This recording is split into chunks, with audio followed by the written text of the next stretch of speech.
2024 વાર શુક્રવાર છે ત્યારે આજના વિડીયોમાં ખાસ કરીને આગામી દિવસોમાં ગુજરાતના કયા કયા વિસ્તારોમાં વરસાદી માહોલ જોવા મળવાનો છે તેના વિશેની સંપૂર્ણ માહિતી મેળવવાની છે। તો આ ઉપરાંત આ વરસાદી માહોલ વચ્ચે ગુજરાતના કયા વિસ્તારોમાં કેટલા કિમીની ઝડપે પવન ફૂંકાવાનો છે તેના વિશેની સંપૂર્ણ માહિતી પણ મેળવવાની છે। તો આ ઉપરાંત ગુજરાતના બે જાણીતા હવામાનશાસ્ત્રી અંબાલાલ પટેલ, પરેશ ગોસ્વામીની આગાહી ઉપર પણ એક નજર કરવાની છે। તો વિડીયોને અંત સુધી જોતા રહેજો। વરસાદની પળે પળની અપડેટ સૌથી પહેલાં મેળવવા માટે અમારી ચેનલને સબસ્ક્રાઇબ કરવાનું ના ભૂલતા। મિત્રો, પ્રથમ હવામાન વિભાગ દ્વારા કરવામાં આવેલી આગાહી ઉપર એક નજર કરીએ તો રાજ્યમાં ભારે વરસાદને કારણે વિકટ પરિસ્થિતિ જોવા મળી રહી છે। ખાસ કરીને વડોદરામાં તો વિશ્વામિત્રી નદીએ ભયજનક સપાટી વટાવી દીધી છે।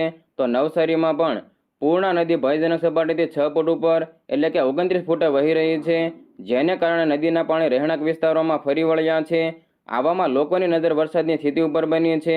આ દરમિયાન હવામાન વિભાગે એક નવી આગાહી સામે આપી છે, જેમાં આગામી 5 દિવસ સુધી વરસાદની આગાહી કરવામાં આવી છે।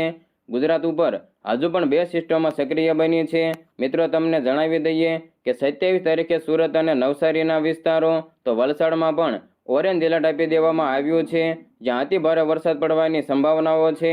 આ ઉપરાંત રાજકોટ અને જૂનાગઢના વિસ્તારો, ગીર સોમનાથ, અમરેલી અને ભાવનગરના વિસ્તારો, દાહોદ, પંચમહાલ, વડોદરા અને છોટાઉદેપુરના વિસ્તારો, ભરૂચ, નર્મદા, તાપી અને ડાંગમાં યલો એલર્ટ આપી દેવામાં આવ્યું છે।